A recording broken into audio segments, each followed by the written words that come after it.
नमस्कार, मैं हूं निकिता और आप देख रहे हैं सत्यहिंदी.com।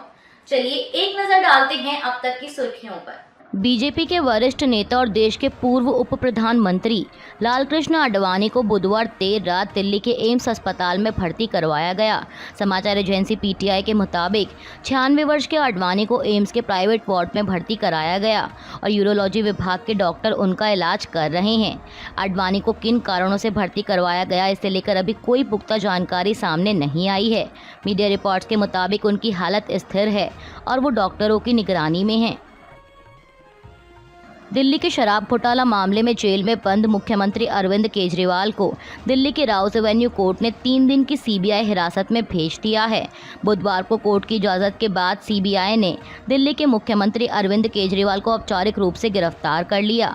बता दें कि कथित शराब घोटाला मामले में सीबीआई ने मंगलवार रात को केजरीवाल से तिहाड़ जेल में पूछताछ की थी। पूछताछ के बाद सीबीआई ने बयान दर्ज किया और बुधवार सुबह केजरीवाल को राउज एवेन्यू कोर्ट में पेशी के लिए लेकर पहुंची। कोर्ट में जज अमिताभ रावत ने केजरीवाल के मामले की सुनवाई की, जहां सीबीआई ने कोर्ट से केजरीवाल को रिमांड पर लेने की मांग की और इस मांग को कोर्ट ने स्वीकार कर लिया और सुनवाई के बाद जांच एजेंसी ने कोर्ट में ही केजरीवाल को गिरफ्तार कर लिया। दिल्ली सीएम अरविंद केजरीवाल को सीबीआई हिरासत में भेजे जाने पर शिवसेना यूबीटी नेता संजय राउत ने कहा कि केजरीवाल जी को जिस प्रकार से फिर एक बार जमानत मिलने के बाद भी सीबीआई ने गिरफ्तार किया, ये आपातकाल से भी ऊपर तानाशाही हो गई और हम सब लोग संसद में इस बारे में सवाल पूछेंगे। आम आदमी पार्टी द्वारा आज होने वाले राष्ट्रपति के अभिभाषण का बहिष्कार करने पर संजय राउत ने कहा कि मैं उनकी भूमिका का स्वागत करता हूं। जिस तरह से तानाशाही चल रही है उसकी जिम्मेदार राष्ट्रपति महोदया भी हैं। राष्ट्रपति जी को सरकार को रोकना चाहिए। देश में हाल ही में संपन्न हुए लोकसभा चुनाव को लेकर नोबेल पुरस्कार विजेता अमर्त्य सेन ने बड़ी टिप्पणी की है। उन्होंने कहा कि हाल ही में हुए लोकसभा चुनाव के नतीजे इस तथ्य की ओर इशारा करते हैं कि भारत एक हिंदू राष्ट्र नहीं है। इस दौरान उन्होंने नई व्यवस्था के तहत लोगों को बिना मुकदमे सलाखों के पीछे डालने की जारी परंपरा पर भी नाराजगी व्यक्त की।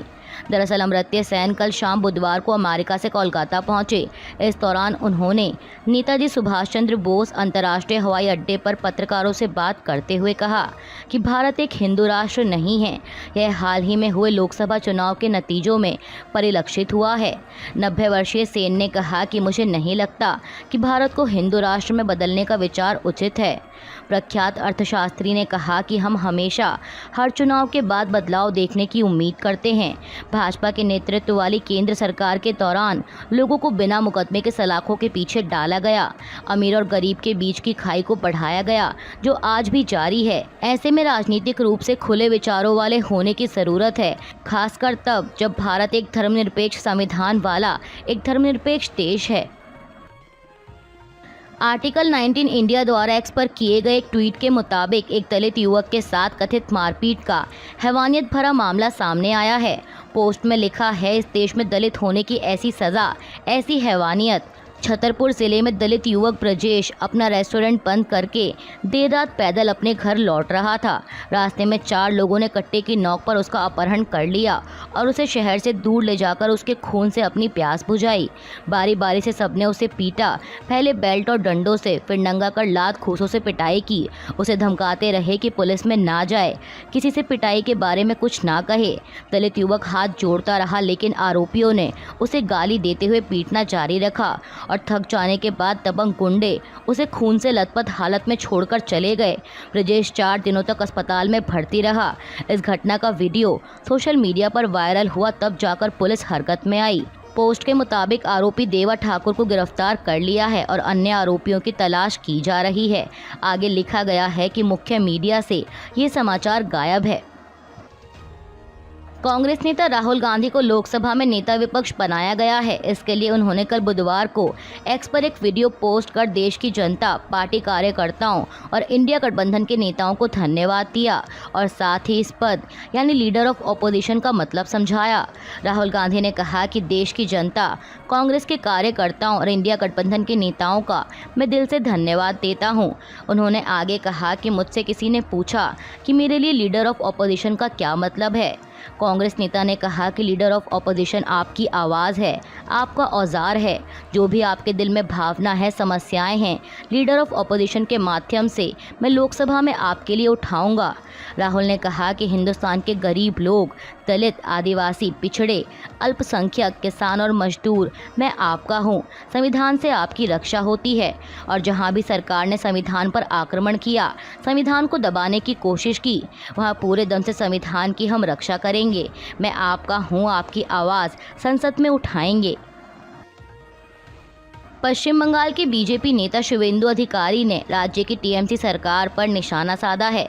शुवेंदु अधिकारी ने कोलकाता प्रशासन और पुलिस की ओर से चलाए जा रहे कथित अवैध अतिक्रमण को लेकर ममता सरकार को घेरा। बीजेपी नेता ने कहा कि अवैध अतिक्रमण वाली ज़मीन सरकार खाली कराती है, इसमें कोई दिक्कत नहीं है।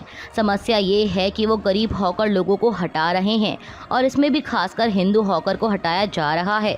उन्होंने आगे आरोप लगाते हुए कहा कि कोलकाता के कई वार्ड में बीजेपी को भारी वोट मिले, इस वजह से ये कार्रवाई हो रही है।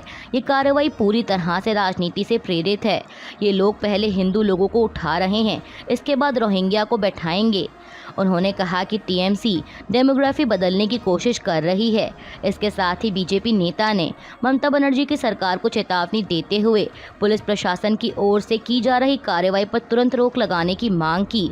उन्होंने कहा कि सीएम ममता बनर्जी की ओर से इस कार्रवाई पर तुरंत रोक लगाई जाए, वरना बीजेपी के कार्यकर्ता, नेता और विधायक इसके खिलाफ लड़ाई लड़ेंगे। आपको बता दें कि कल बुधवार को पुलिस प्रशासन ने कोलकाता के कई इलाकों में कथित अवैध अतिक्रमण के खिलाफ कार्रवाई की। 18वीं लोकसभा का पहला सत्र जारी है। इस बीच कल 26 जून बुधवार को बीजेपी सांसद ओम बिरला को दोबारा लोकसभा का स्पीकर चुना गया, जिसके बाद उन्होंने आपातकाल के 50 वर्ष पूर्ण होने पर आपातकाल के विरोध में एक निंदा प्रस्ताव पारित किया। अब इसी मामले को लेकर पक्ष और विपक्ष के बीच बयानबाजी जारी है। इसी कड़ी में उत्तर प्रदेश के मुख्यमंत्री योगी आदित्यनाथ ने कहा कि मैं उनके प्रयास के लिए बिरला जी का हृदय से अभिनंदन करता हूँ और इस प्रस्ताव के लिए आभार भी व्यक्त करता हूँ। 25 जून 1975 को इंदिरा गांधी ने उसी संविधान का गला घोट दिया जिसकी शपथ लेकर उन्होंने पीएम बनने की शपथ ली थी। कांग्रेस के इन काले कारनामों के बारे में जनता को बताना जरूरी है।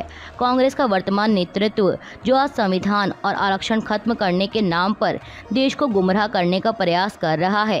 कांग्रेस में चेहरे भले ही बदल गए हों, लेकिन उनका चरित्र आज भी तानाशाही वाला है। वहीं आपातकाल की 50वीं वर्षगांठ पर एनडीए के विरोध प्रदर्शन पर कांग्रेस सांसद कार्ति चिदंबरम ने कहा कि 1975 से अब तक गंगा में बहुत पानी बह चुका है। इंदिरा गांधी ने इस आपातकाल पर खेद जताया था। 1977 के चुनाव में वे हार गई थीं। भाजपा को पीछे की तरफ देखकर कार चलाना बंद कर देना चाहिए।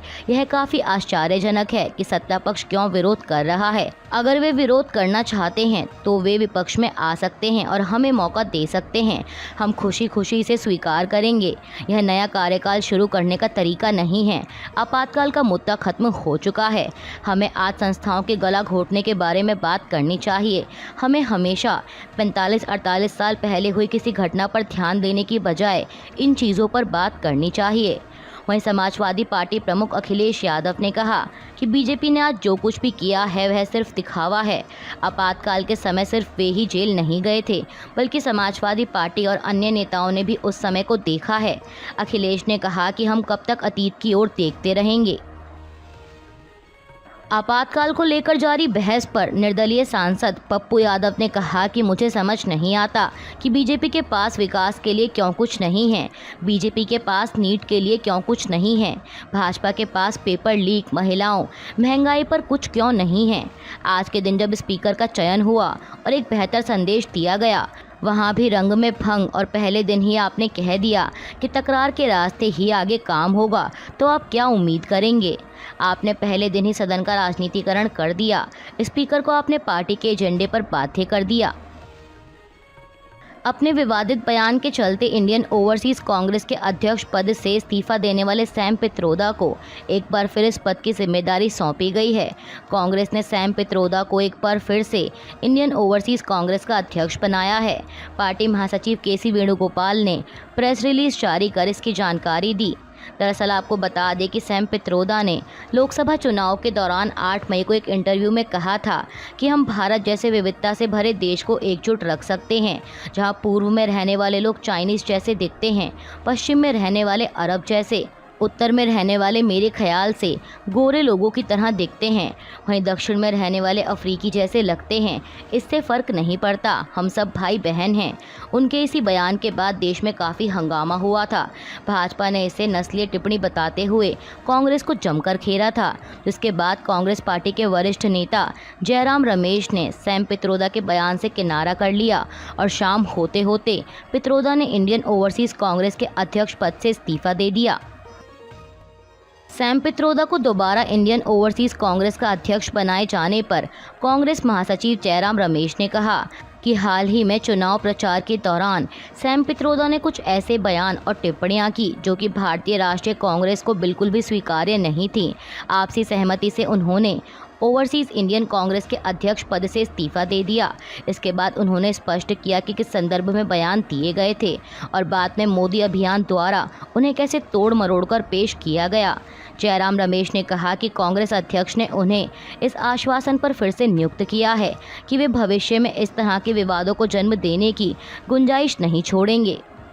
अभी के लिए बस इतना ही। बाकी की खबरों के लिए जुड़े रहिए सत्य हिंदी.com के साथ।